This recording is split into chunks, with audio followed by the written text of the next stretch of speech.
தேமுதிக வரப்போகிற தேர்தலில் தனிச்சு போட்டியிடுமான்ற கேள்விக்கு காலம்தான் பதில் சொல்லணும் அப்படின்னு அவருடைய தலைவர் பிரேமலதா சொல்லியிருக்கிறாங்க. கடந்த காலம் என்ன பதில் சொல்லியிருக்கு?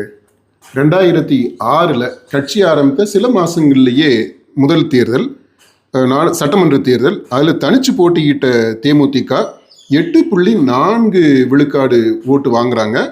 விஜயகாந்த் மட்டும் ஜெயிக்கிறாரு. அடுத்து 2009 தனிச்சு போட்டியிட்டு நாடாளுமன்ற தேர்தலில் 10.2 விழுக்காடாக உயருது.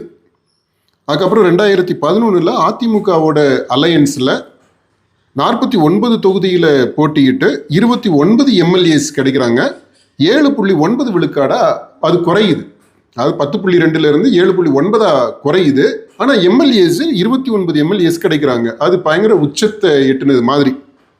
அதுக்கப்புறம் 2014 அதிமுக அல்லாத என்டிஏ அந்த கூட்டணியில் 14 தொகுதியில் போட்டியிட்டு 5.19 விழுக்காடு ஓட்டு வாங்குறாங்க.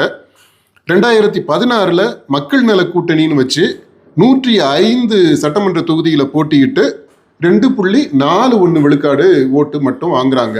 இதில் விஜயகாந்த் தான் முதலமைச்சர் வேட்பாளர்.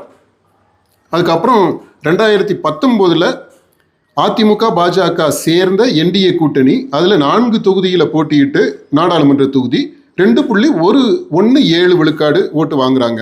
அது தொடர்ந்து சரிஞ்சுக்கிட்டு வருது. அதுக்கப்புறம் 2021 அமமுக கூட சில கட்சிகள்லாம் சேர்ந்து தனி அலையன்ஸை உருவாக்கி 60 தொகுதியில் தேமுதிக போட்டியிடுது. ஆனால் அது வாங்கின ஓட்டு 0.43 விழுக்காடு, 0.5க்கும் கூட கம்மி. இதுதான் விஜயகாந்தினுடைய வரலாறு. தேமுதிக தொடங்கினது 8.4 இருந்து 0.43 வந்து நின்றுது.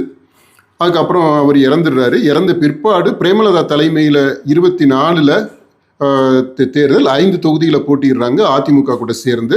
அதில் 2.59 விழுக்காடு ஓட்டு வாங்குறாங்க. கொஞ்சம் இம்ப்ரூவ்மெண்ட். காலம் பதில் சொல்லி இருக்கு இது வரைக்கும்.